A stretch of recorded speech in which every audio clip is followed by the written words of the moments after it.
সারা বাংলাদেশে ঘুরে নির্দিষ্ট কোনো জায়গায় থাকে না। আমারও ঠিকানা হচ্ছে সারা বাংলাদেশ। আমি চাই বুলা থেকে গ্যাস সারা বাংলাদেশে যাক, তবে প্রথমে বরিশালে আসুক। কিন্তু আমি এটাও চাই যে বরিশাল থেকে একটা সেতু বুলাতে যাক। বুলাবাসী কেন বিচ্ছিন্ন হয়ে থাকবে? এটা একটা জেলা না? আল্লাহ সেখানে প্রাকৃতিক সম্পদ দেন নাই?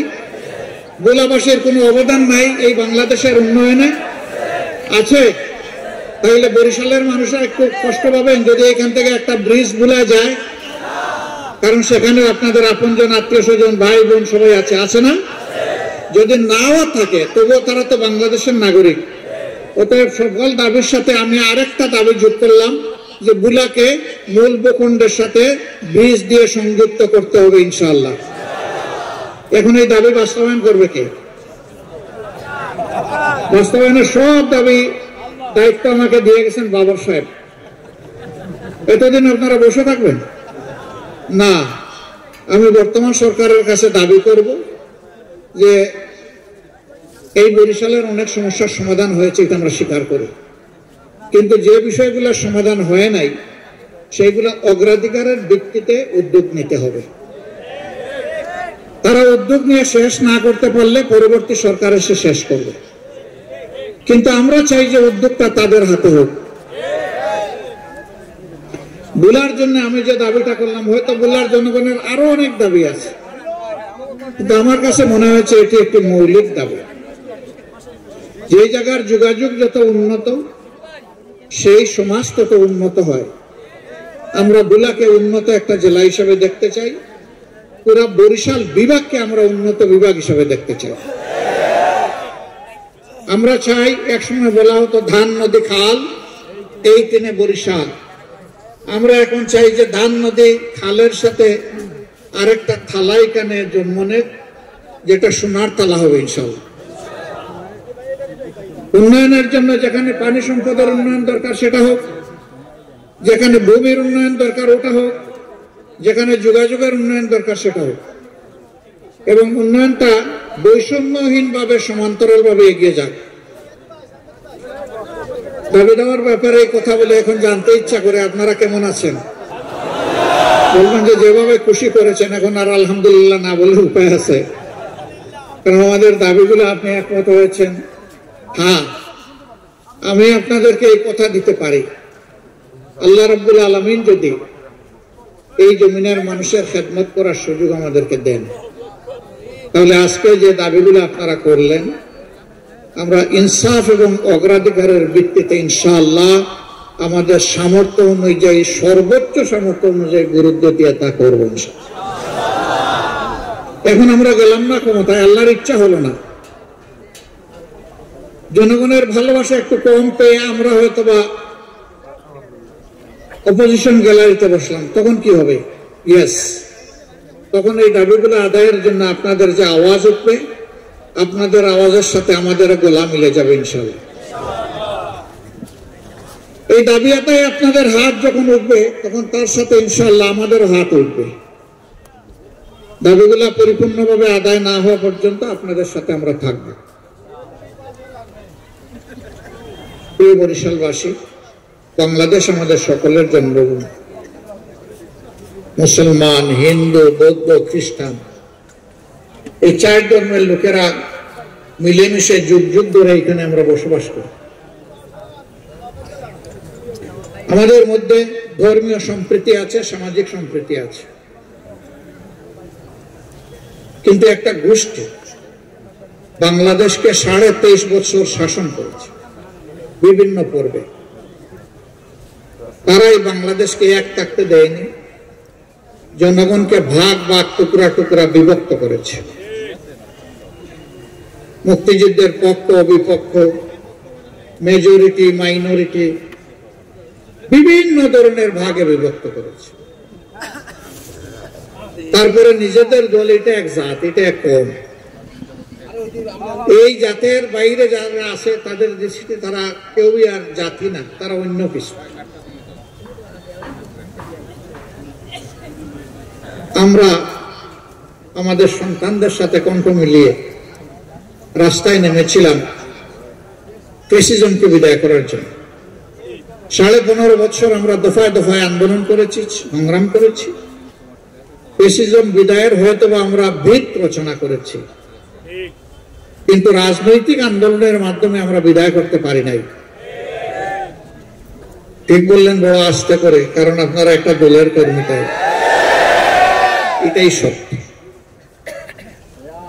শেষ আন্দোলনটা রাজনৈতিক ছিল না, ছাত্র যুব সমাজের একটা অধিকারের আন্দোলন ছিল। তারা অযৌক্তিক কোটার সংস্কার দাবি করেছিল, আর সরকার তাদেরকে দমন করার জন্য হাতুড়ি বাহিনী পাঠিয়েছিল। ওরা আমাদের ছেলেদের পিটিয়েছে, আমাদের কলেজের টুকরা মেয়েদেরকেও পিটিয়েছে। এই অবস্থা দেখে একটা ছেলে বিদ্রোহী হয়ে উঠেছিল, কেন তুই আমার বোনের গায়ে হাত দিলে? তার অন্তরের ঝড় নিয়ে ডানা মেলে বলেছিল, বুকের ভিতরে তুমুল ঝড়, বুক পেতেছি, গুলি কর। তার আস্থা ছিল, বিশ্বাস ছিল। প্রিয় দেশে কেউ তাকে এতটুকু কথা বলার জন্য গুলি করবে না, কিন্তু আমরা দেখেছি সে আবু সাইদ, একটা গুলি যখন তাকে করা হয়েছে, পাশ কেটে সরে গেছে, আরেকটা গুলি গিয়ে বুকে পড়েছে, চেপে ধরেছে, আরেকটা গুলি এসে তাকে শেষ করে মাটিতে ফেলে দিয়েছে।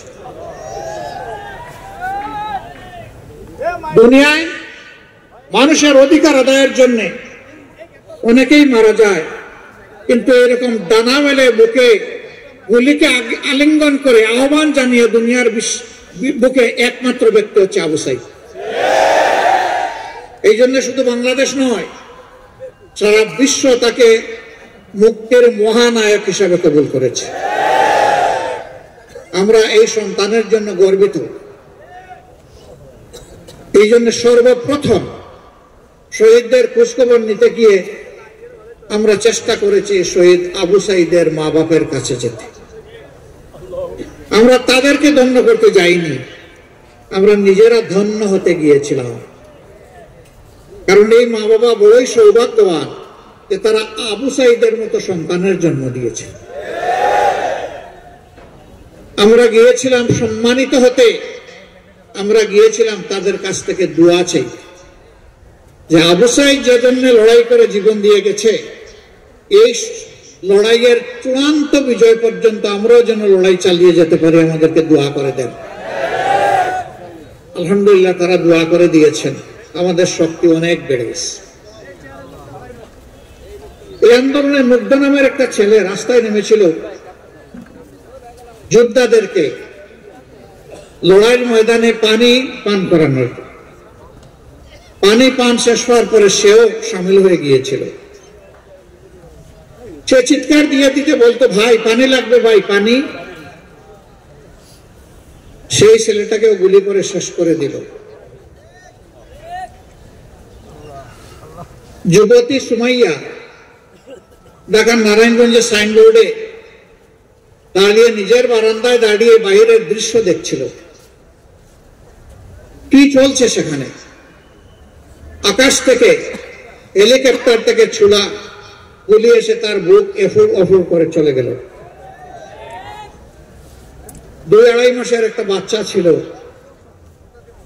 তাকে মৌলার হাতে রেখে সে দুনিয়া থেকে চলে গেছে। আমরা তার বাসায় গিয়েছিলাম বাচ্চাটাকে কুলে নিতে। বাপ তখন বলেছিল ওই বাচ্চার, আমি একজন গার্মেন্টস কর্মী, গরিব মানুষ, সুখের সংসারে ছিলাম, যা ছিল তাই দিয়েই চলতো আমাদের। এখন হয়তো আল্লাহ রিজেকে যা রেখেছেন চলবে। আমার এই বাবুটা যেদিন বড় হয়ে মুখে কথা ফুটবে, মা ডাকার আর কাউকে খুঁজে পাবে, মা ডাকার কোন মানুষ সে খুঁজে পাবে না। আল্লাহ তাআলার উপর ভরসা করে আমরা বলেছিলাম, এক মা বিদায় নিয়েছে, সে কোটি মা পাবে ইনশাআল্লাহ। আমরা বলেছিলাম 2,60,00,000 মানুষের সংগঠন বাংলাদেশ জামাত ইসলামী, আমরা এই বাচ্চার দায়িত্ব মহান আল্লাহর উপর ভরসা করে কবুল করলাম। এখন আমাদের ঘরে যে কয়টি মেয়ে লোক আছে সবগুলো ওর মা। আলহামদুলিল্লাহ সেই দিন থেকে এই বাচ্চা এই পরিবারের পাশে আমরা আছি। রাজশাহীতে গিয়েছিলাম এক গরিব পরিবারের শহীদ বন্ধুটির খবর নিতে। মিনারুল নাম তার। সে নারায়ণগঞ্জে গার্মেন্টস শ্রমিক ছিল, বাড়ি তার রাজশাহী। ওই সময়টা সে গিয়েছিল বাড়িতে।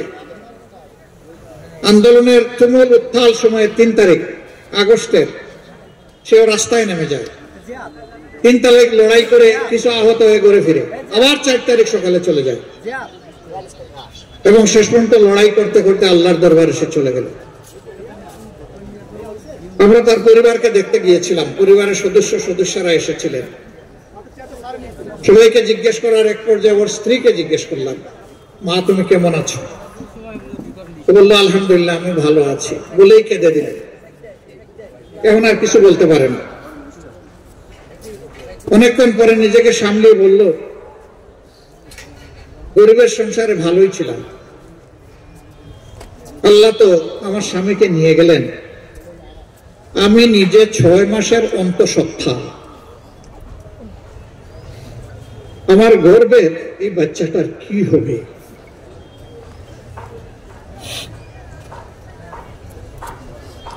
এই মেয়েটাকে বলেছিলাম তোমাকে যেহেতু মা ডেকেছি, কাজে এই বাচ্চাটা হবে আমাদের ইজ্জতের সম্পদ ইনশাআল্লাহ। সেদিন থেকে ওই পরিবারের আমরা আল্লাহর উপর ভরসা করে দায়িত্ব নিয়েছি। গত 3 দিন আগে রাজশাহী গিয়েছিলাম। মেয়েটা গ্রামে থাকে, এখন তার মায়ের বাড়ি। ইতিমধ্যে আল্লাহ তাআলা 4 মাস আগে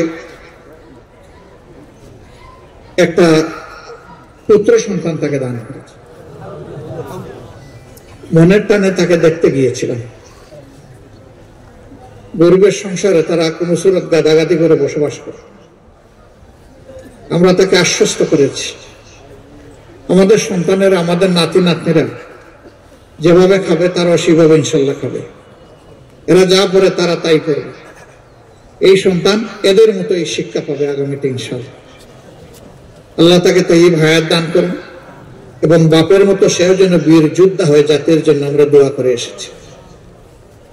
এই গ্রামের মানুষ চোখের পানি দিয়ে আমাদেরকে বরণ করেছে, বিদায় দিয়েছে। আমরা তাদের কাছে ঋণী। আবার শহীদ পরিবারের মাকে ভাইকে নিয়ে বসেছিলাম, তাদের কাছ থেকেও দোয়া নিয়েছি, একই সান্ত্বনা দিয়েছি এবং আমরা তাদের সাথে আছি আলহামদুলিল্লাহ। নিয়মিত আছি, প্রতি মাসে আছি, প্রতিদিন আছি, প্রতি ঘন্টা আছি। হাজার হাজার পরিবার শহীদ হয়েছে, পরিবারের সন্তানরা শহীদ হয়েছে। আমরা যাদেরই খবর পেয়েছি তাদের কাছে ছুটে গেছি। আমরা দেখি নাই কে কোন দলের এবং কে কোন ধর্মের। আমরা দেখেছি এরা আমাদের বীর যোদ্ধা। আমরা এদেরকে কলিজার ভিতর থেকে স্মরণ করি, সম্মান করি, ভালোবাসি, মর্যাদা দেই এবং সরকারের কাছে আমরা দাবি জানাবো জাতীয় বীর হিসাবে এদেরকে যথাযথ মর্যাদা দেওয়া হোক। আহত এবং পঙ্গু যারা হয়েছে এই সংখ্যাটা 34,000-এর ঊর্ধ্বে। 2 চোখ হারিয়ে একেবারেই দুনিয়ার আলো দেখা আলো নিভে গেছে, এ সংখ্যাটা 500-র।